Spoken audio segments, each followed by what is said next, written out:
Alhamdulillah. Ini malam Ahad, malam Minggu kalau kata orang kita ya. Tadi kita lewat banyak lenong, banyak dangdut. Ternyata mampir nggak pulang? Pertanyaan kan gitu ya. Ini setan udah kurus di tempat kita nih. Setan paling ngumpet banget. Ini malam setan paling ngumpet sama kita. Orang-orang pada melalaikan Allah. Orang-orang pada lupa sama Allah. Ada yang pacaran, ada yang mojok tengah sawah lagi.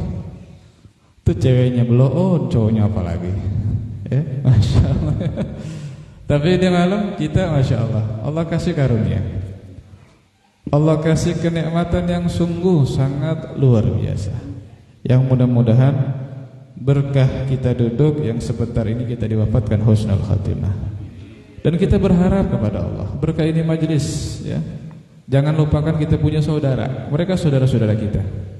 Kita gak kepingin mereka masuk nerakanya Allah. Doain yang belum doyan biar doyan. Doain yang belum doyan biar doyan. Amin ya rabbal. Kita langsung saja Ustaz boleh ya. Ustaz boleh ya. Kita lanjutkan pengajian kita yang sebentar mungkin setengah jam ya, karena jam 10 kita selesai. Qala al-mu'allif wal musannif al-habib Abdurrahman bin Segab nafa'allahu bi wa nafa'ana bi ulum syidarain. Salatul marid ya. Salatul marid. Salatnya orang sakit ya. Salatnya orang sakit. Kita pernah sakit enggak? Ya pernah. Alhamdulillah. Ya. Jadi kita dikasih sakit alhamdulillah. Ini mungkin mudah-mudahan satu bentuk Allah cinta sama kita. Kita mau diangkat derajatnya dikasih penyakit dulu. Ketika kita sakit kita mengetahui diri kita ini lemah. Dan betapa besar nikmat yang Allah berikan yang tanpa terkadang kita ini setiap hari enggak mensyukurinya. Iya kan? Ada orang kena sariawan. Gede segini sariawannya. Kira-kira bisa makan enggak? Enggak bisa makan. Padahal kita ya setiap hari bisa makan. Ini nikmat dari Allah yang tanpa kita sadari.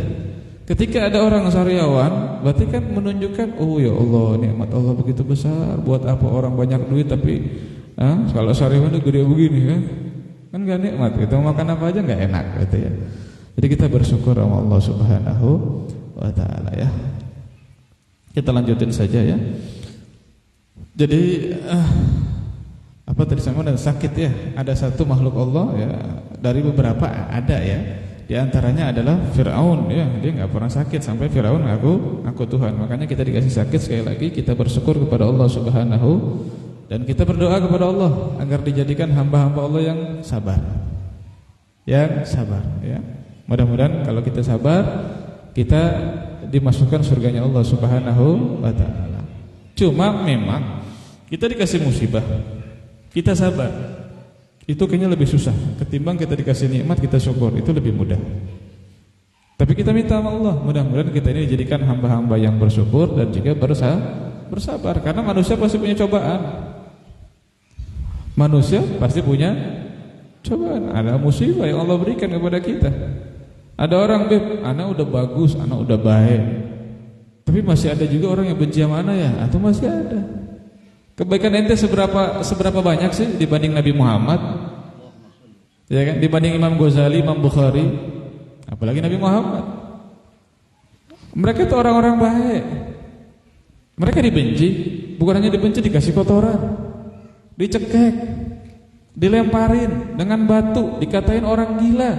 Kita nggak pernah dikatain orang gila, paling kalau seandainya ada orang ngatain kita PA, ngebenci kita, paling di belakang kita, nggak berani depan kita, betul-betul. Artinya kata Al-Faqir, kata Anda, kalau nggak kepengin dibenci sama orang Pak, ya mati Pak. Baru nggak ada yang benci sama Bapak. Selagi kita masih hidup ya pasti ada orang benci. Makanya ketika kita dapat musibah, cobaan, kita jadi orang yang sabar ya. Kita bahas salatul marid, salatnya orang sakit ya. Man syaqqa 'alaihi al-qiyamu masyaqqatan dhahiratan shalla qa'idan wal afdalu an yaquda muftarishan wa yumi'u birruku bi an yuhadiya jabhatuhu ma wara'a rukbatayhi wal afdalu an yuhadiya jabhatuhu mawdi'a sujudih.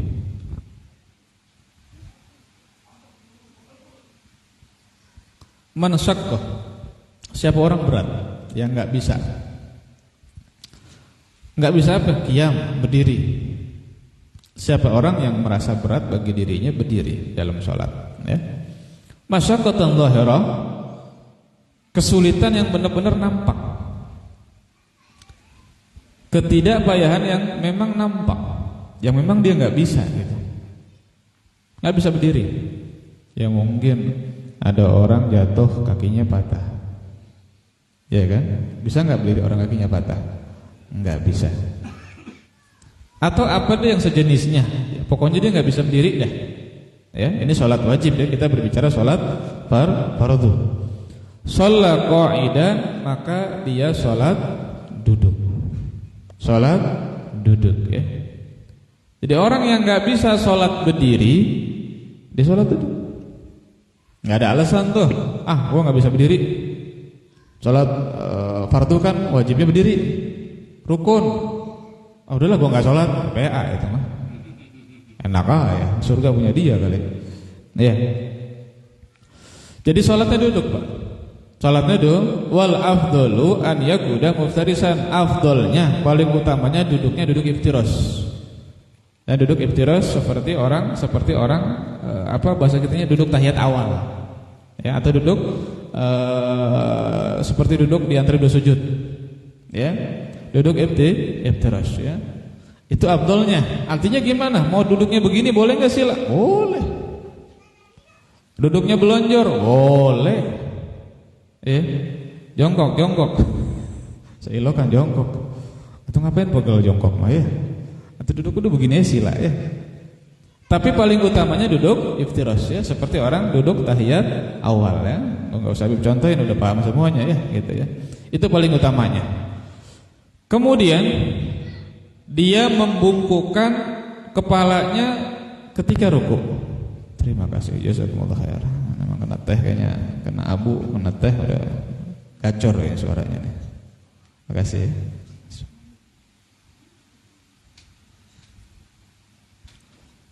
Membungkukkan kepalanya ketika dia ruku, ini kita berbicara sholat duduk ya.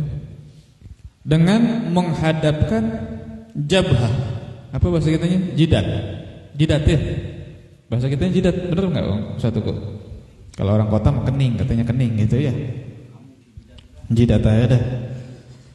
Kita membungkukkan dengan bungkukan jidatnya ke arah rukbah, ya, lutut, ya, lutut.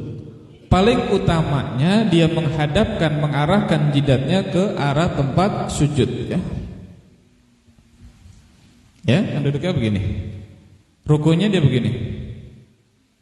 Dia bungkukin tuh. Kan awalnya begini.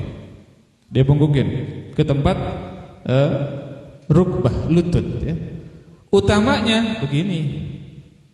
Ya, ke tempat sujud, agak bungkuk lagi, ya.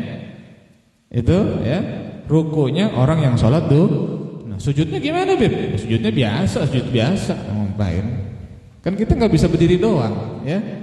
Sujudnya mah biasa, ya. Ini kita bicara ruku, ya. Beda lagi kalau dia memang di kursi, nggak bisa sujud seperti sujud biasa, maka rukunya misalnya begini, ya. Sujudnya dia lebih dalam lagi tuh, gitu, ya. Ya. Itu cara ruku bagi orang yang sholatnya duduk, ya. Bima sahha anna Nabi sallallahu alaihi wasallam, karena ada hadis bahwasanya Nabi Muhammad bersabda li Imran bin Husain, kepada Imran bin Husain radhiyallahu taala anhu wa radha, sholli qa'iman fa in lam tastati' fa qa'idan fa in lam tastati' fa 'ala jambin.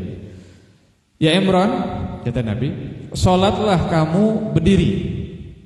Ini amar wajib ya. Salatlah kamu berdiri.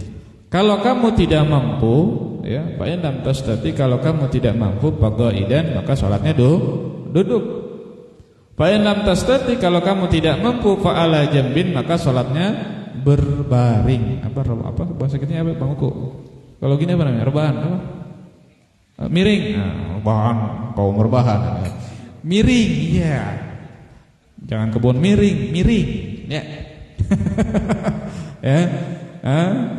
Bahasa kitanya miring ya, miring ya, berbaring gitu ya. Bahasa bagusnya berbaring ya. Ini hadis ya yang menunjukkan orang yang enggak bisa berdiri salatnya duduk ya. Fa in ajaza anil qu'udi shalla ala jambin mustaqbilan biwajhihi wa muqaddima badanihi al-qiblah.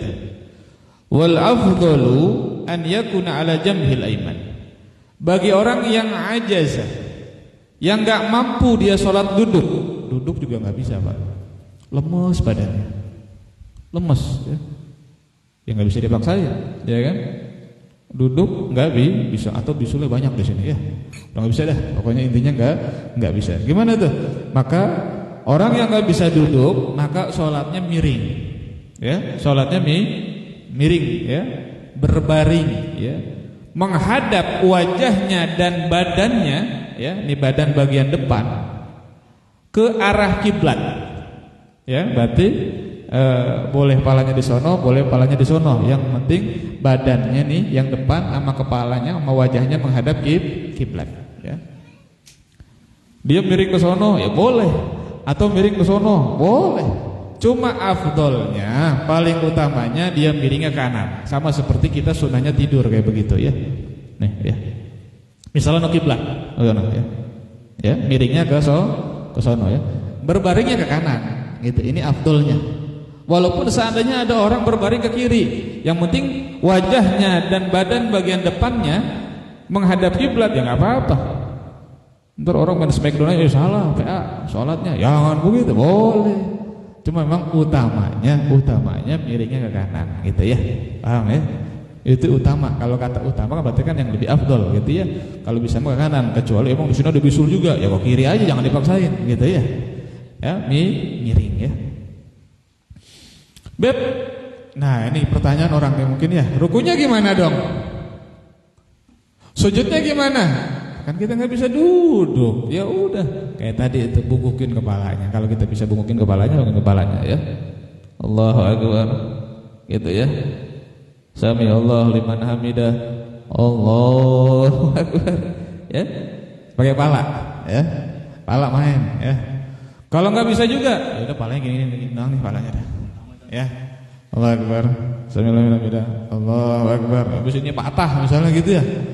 Leher patah kali ya, tapi lah misalnya yang begini ukuran jarang sholat, yang sehat ya jarang sholat, boleh sakit kayak begini gitu ya. Ketawa, Masya Allah ya, ini buat kita ya.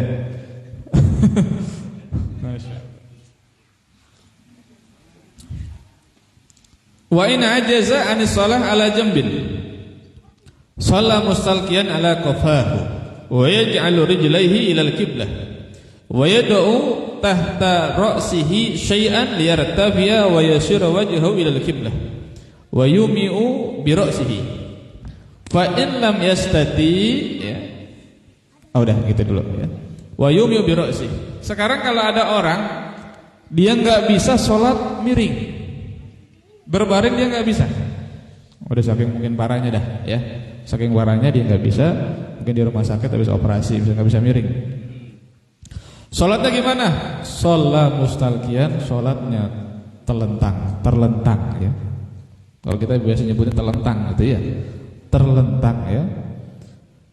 Dengan menjadikan kakinya, kedua kakinya menghadap kiblat. Artinya di mana? Pala di sono, kaki di sini.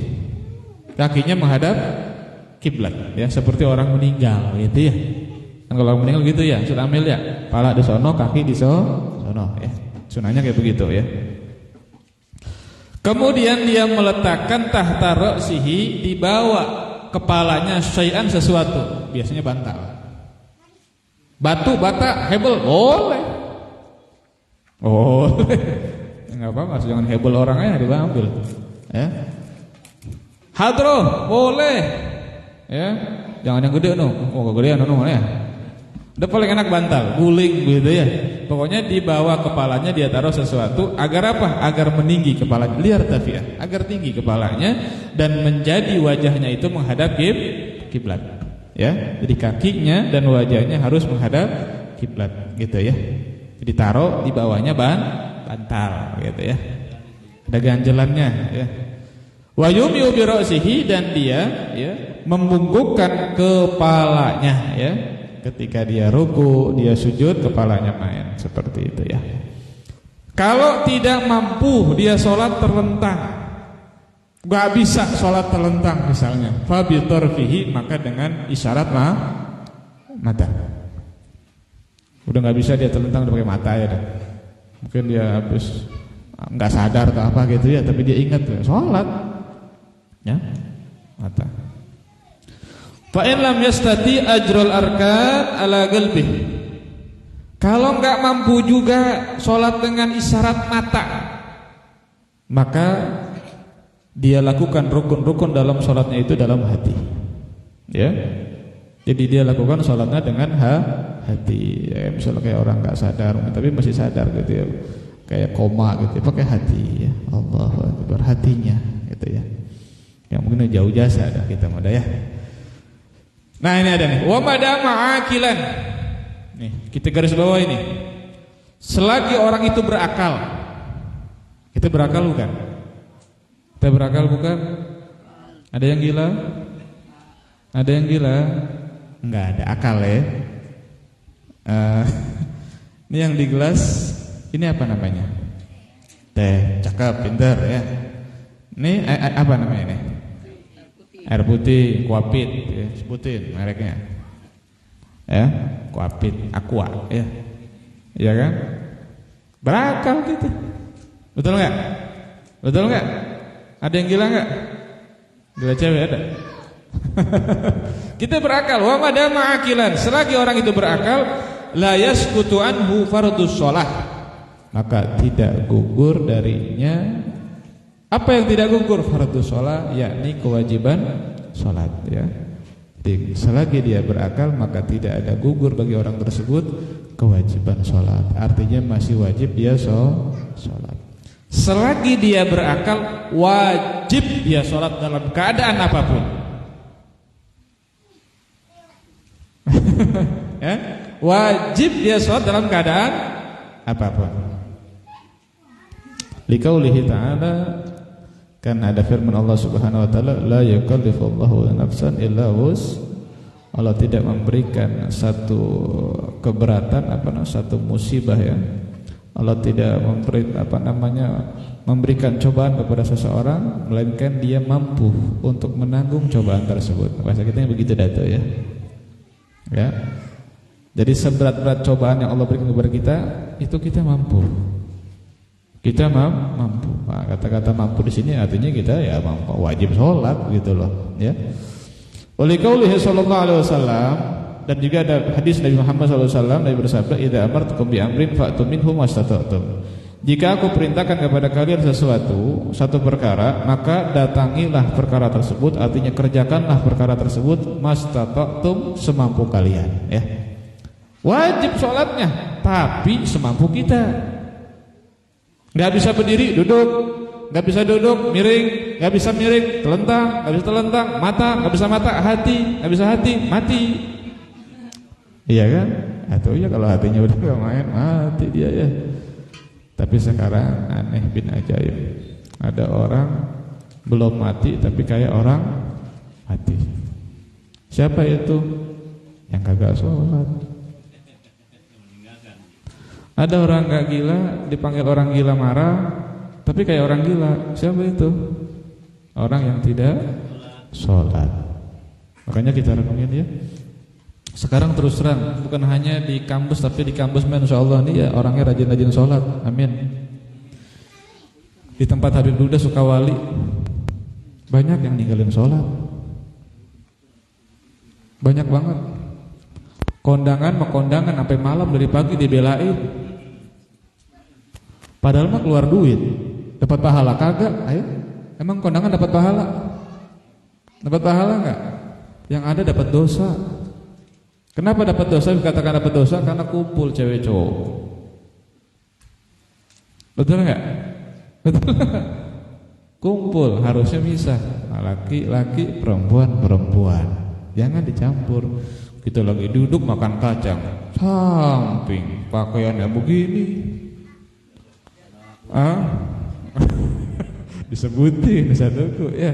Masya Allah. Nengok, waduh jahanam ini ya. Olah secampur ya. Artinya, tapi kalau kita hadir pengajian, kita sholat pasti dapat pahala. Lihat tuh orang-orang ya, yang dari pagi ke sono, ke sini, ke sono, ke sini. Kadang-kadang 11:30 udah dandan, pompok biasanya nih. Ya. Dia pergi deh tuh ngebesah.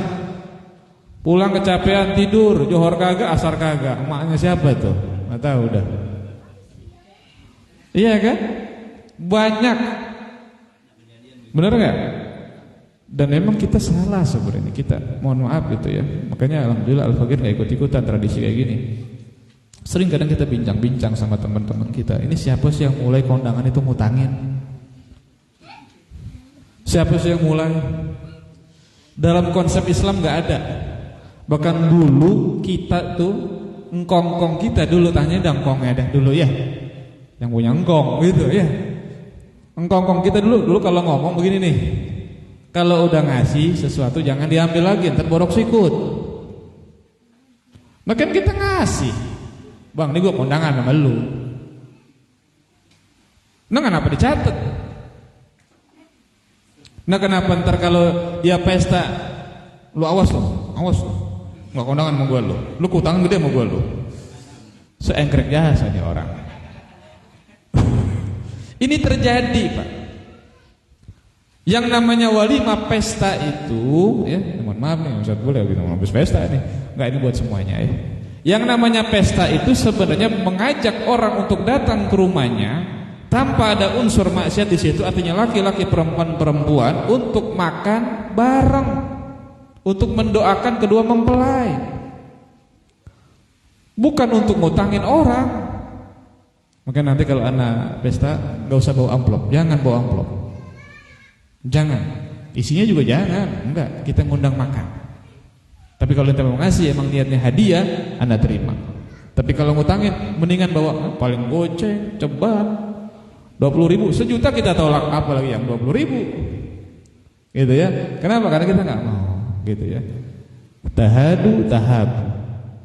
Di Jawa Timur enggak ada kayak begitu nih kayaknya. Di Banten doang yang banyak. Jakarta terus terang enggak terlalu. Kalau Jakarta itu ya di kota-kota itu orang biasa itu paling ada kotak. Yang mau aja, yang kagak mah kagak gitu, nggak apa-apa. Paling yang banyak tuh ngasih kado sama pengantin perempuan. Kalau kita kagak, bininya ngundang, suaminya ngundang, pengantin cowoknya, pengantin ceweknya, bahkan daerah Habib, daerah aneh Sukawali, anak masih umur 5 bulan diundang. Di sini ada nggak begitu? Bener ya, sama ya. Ini kan innalillahi wa inna ilaihi. Ini kenapa kondangan nih? Ya, gara-gara kondangan kita akhirnya enggak sholat. Ini banyak banget ngebadek. Ya, ini PR buat kita. Dan kita doain mudah-mudahan mereka dapat hidayah dari Allah Subhanahu wa taala. Karena sholat wajib, Pak. Sayyidina Umar bin Khattab, ya, kita mungkin baca satu kitab atau nanti kita baca bil barokah satu mungkin. Sayyidina Umar bin Khattab, beliau meninggalnya syahid ya, ditombak. Lagi sholat, mimpin sholat subuh jadi imam, ditombak. Makanya kalau sekarang ada ustadz diberi lagi imam sholat, ya, emang dari dulu banyak begitu ya. Lagi sholat subuh, beliau ditombak, kena dadanya 3 kali ya, dalam satu riwayat 3 kali beliau ditombak oleh Abu Lu'lu' al-Majusi, seorang Majusi. Beliau terjatuh sehingga beliau dibawa pulang ke rumahnya yang gak jauh dari masjid. Waktu itu yang menggantikan menjadi imam adalah Sayyidina Al-Imam Abdurrahman ibn Auf kalau gak salah ya. Sayyidina Abdurrahman ibn Auf. Ketika beliau dibawa pulang ke rumahnya, ada salah satu sahabat yang mengatakan, wahai Amirul Mukminin, kamu belum sholat. Karena tadi sholatnya batal. Ini dalam keadaan tombak masih tertancap di dadanya. Darah, ewer-eweran dah, banyak banget. Ya. Apa namanya? Ambalatak tuh darah, banyak banget. Ya. Karena tembus dari sini ke sini. Bagaimana kita? Sakitnya kayak gimana tuh? Akhirnya pisau aja sakit. Bagaimana tombak tembus di dadanya Sayyidina Umar ibn Khattab. Ketika dikatakan oleh sahabat yang lain, wahai Amirul Mukminin, kamu belum sholat? Naam, iya. Maka saya mau sholat. Tidak ada alasan bagi seorang muslim untuk meninggalkan sholat dalam keadaan apapun, sehingga beliau sholat dalam keadaan dadanya tertancap tombak, dalam keadaan terluka, dalam keadaan darah mengalir begitu banyak, dalam keadaan rasa sakit yang begitu luar biasa, beliau sholat, tetap sholat. Kita boro-boro sakit gigi kagak sholat, yang banyak mah sehat kagak sholat. Betul. Ada satu kisah ya, dalam kitab Irsyadul Ibad. Mudah-mudahan kita bisa merenung ya. Kita bisa merenung. Kita punya anak nggak sholat, omelin, kasih sanksi. Jangan kita biarin itu anak. Ya. Yang banyak kadang-kadang anaknya nggak kerja diomelin, bego. Kan begitu, kasar kadang mulutnya. Bener nggak? PA. Ini ya Allah, gimana anak yang nggak PA dikatain PA tiap hari? Iya kan? Tolol. Gitu kita ngomongnya.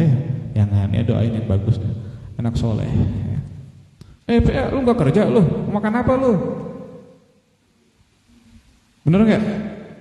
Kerja sono. Kapan kayanya? Kapan ngasih baba setiap bulan 1 juta? Babanya mata duitan sih. Ya, ini kita. Kenapa ketika anak nggak sholat dibiarin? Bapaknya mau bangunin, kata emaknya jangan. Dia semalam habis nonton dangdut, pulang jam 3. Kasihan. Emaknya PA, bapaknya PA. PA lagi dah. Masya Allah ya, itu yang terjadi. Betul. Masya Allah ya. Kalau zaman dulu ya, udah adzan subuh belum dibangun, disiram orang dulu salat. Ayo salat. Bahkan ada yang dikencingin gitu ya. Kencingin sama dia. Katanya, "Bang, atau kira-kira aja Bang dikencingin, Bang." Nah, abang ini belum bangun dikencingin setan. Mendingan kencing setan apa kencing saya? Ya bener juga sih ini orang ya. Begitu. Ya, ada satu kisah ya. Mudah-mudahan kita ngerenung nih. Mudah-mudahan kita doain semua yang jarang sholat bisa rajin sholat ya. Dapat hidayah dari Allah Subhanahu wa taala. Karena ingat, sholat itu dosanya gede. Yang ninggalin sholat dosanya gede. Jangan main-main. Bahkan Allah nanti nyiptain namanya ular sujaul aqra dalam hadis. Kalau kita ceritain panjang, serem pokoknya udah. Ya, preman sini kalah dah sama dia. Serem banget gitu ya. Jadi walhasil jangan sampai kita enggak sholat. Ya, sholat dalam keadaan apapun ya. Ada satu kisah dalam kitab Irsyadul Ibad ya. Ada seseorang, dia punya saudari. Sering kita ceritakan ya cerita ini. Tapi kita renungin ya. Katakan dah kalau bahasa kita mah empok gitu ya. Ada orang punya empok, empoknya meninggal. Akhirnya dia ya biasa gitu ya, nyiapin dah tuh ya buat kafannya, kain kafannya atau dimandiinnya, kemudian sampai dikuburin ya. Ketika dia nguburin ya, nguruk-nguruk, bahasa kita nguruk gitu ya, mendem mayit, enggak sengaja dompet ya atau kantong yang berisikan uang punya dia jatuh bersamaan dengan dikuburnya empoknya. Ketika selesai dikubur, talqin selesai ya, dia pulang, dia nyari dompetnya di mana ya. Dia ingat-ingat, dia yakin, wah ini nggak salah lagi dah, dompetnya kayaknya keuruk ya, keuruk jatuh waktu dia mendem empoknya, ya, waktu dia nguburin empoknya. Akhirnya dia izin sama emaknya, "Mak," ya, Betawinya begitu kan, "Mak, ya ummah ya, wahai ibu, saya izin ya, Saya mau gali kuburan empok saya. Saya mau gali karena dompet saya jatuh waktu nguburin empok. Kata ibunya, ya Syekh, marhaba, nggak apa-apa. Tapi nanti dirapiin lagi ya, diberesin lagi ya, dipendam lagi. Iya mak. Akhirnya dia bawa pacul. Dia bawa alat ya untuk ngegali, pacul dah kita katakan. Dia sampai kuburan dia pacul. 1, 2, 3 ya, sampai agak dalam. Kaget banget dia, Bang. Karena dia melihat dari kuburan empoknya keluar api yang gede. Gede jasa bahasa kitanya begitu ya. Api menyala-nyala keluar dari kuburan empoknya. Kita nggak bisa bayangin empoknya lagi dalam keadaan seperti apa, dibakar. Ini belum lama. Nggak sampai hitungan jam, nggak sampai hitungan hari, langsung disiksa oleh Allah Subhanahu. Akhirnya dia ratain lagi tuh tanahnya. Ya, dia ratain lagi, dia pulang ke rumah mamanya sambil nangis. Sedih ya, ngelihat empoknya kuburannya penuh dengan api. Ini nggak ada orang nabur, nggak ada. Oh, kok tadi kita kosong ya. Ini udah kuasa Allah. Ini azab dari Allah Subhanahu wa taala. Dia ratain, dia pulang, dia sedih, dia sambil nanya mamanya, "Mak, kasih tahu saya empok saya waktu di dunia ngapain ayah?" Ya ummah bahasa Arabnya. Akhbirni an ukhti wa ma kana ta'mal. Apa yang dia lakukan? Kasih tahu saya empok saya ini di dunia ngapain aja? Yang dia lakukan apa aja? Kata emaknya, "Ente ngapa tong kok ngomong begitu? Nanya begitu? Wa masu'aluka anha." Ente ngapain nanya-nanya empok? Emang kenapa? Kata si entong ini, si laki-laki ini, dia mengatakan kepada ibunya, "Mak, tadi entong ini ngegali kuburan empok ya. Ini kode kayaknya dia. Ngegali kuburan empok ya. Tadi entong ngegali kuburan empok, betapa kagetnya entong ini waktu menggali kuburan empok, udah agak dalam, ngelihat dari kuburan empok muncul api yang begitu besar, yang menyala-nyala. Ibunya ketika mendengar ada kata-kata api yang muncul dari kuburan anaknya, empoknya ini orang ya, si anak tadi nangis, sedih, sambil dia mengatakan, "Kanat ukhtuka tatahawanu bis-shalah wa tu'akhiruha an waqtiha."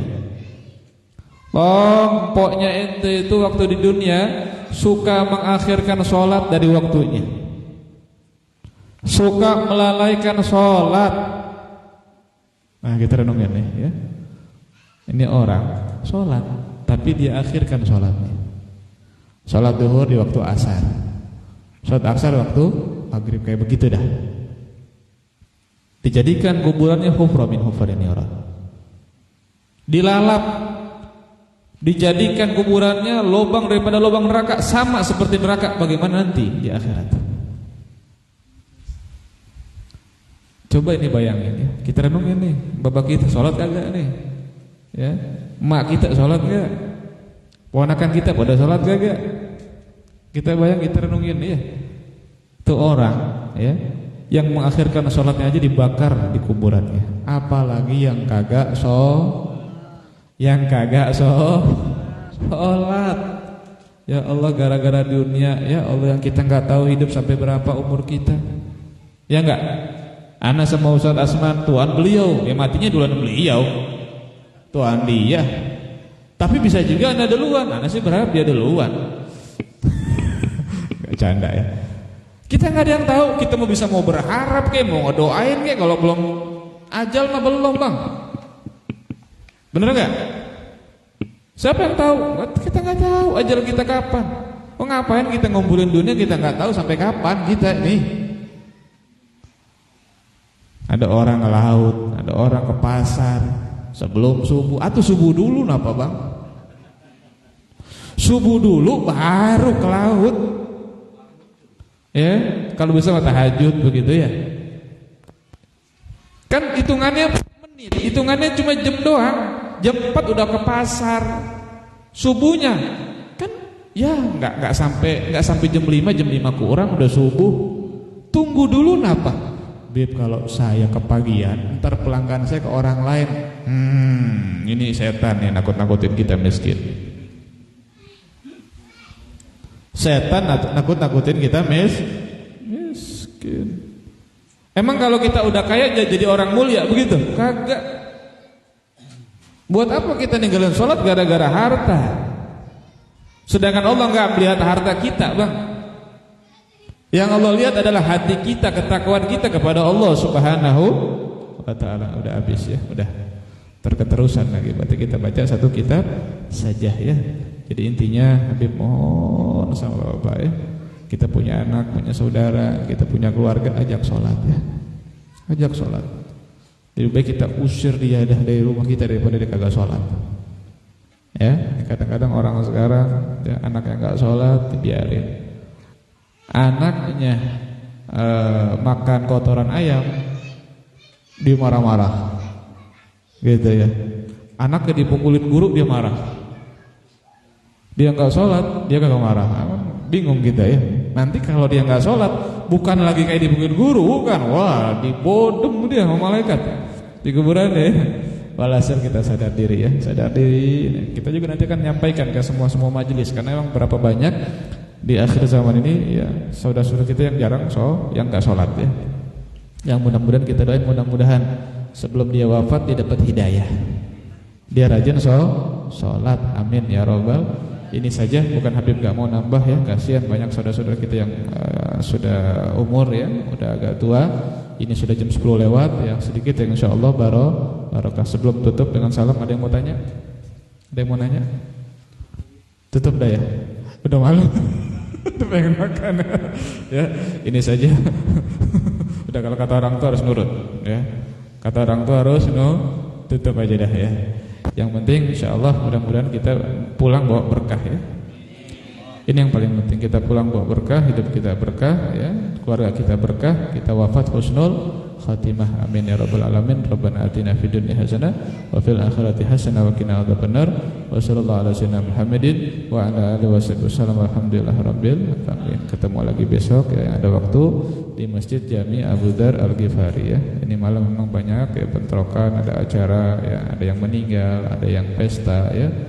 Minta maaf, minta ridhonya ya, mana peserta keluarga besarnya daripada barokah. Insyaallah semua donatur, semua yang ikut terlibat ya dapat senyuman terindah dari Nabi Muhammad SAW. Insyaallah kita semua yang hadir masuk surga semuanya. Amin ya rabbal alamin. Wassalamualaikum warahmatullahi wabarakatuh.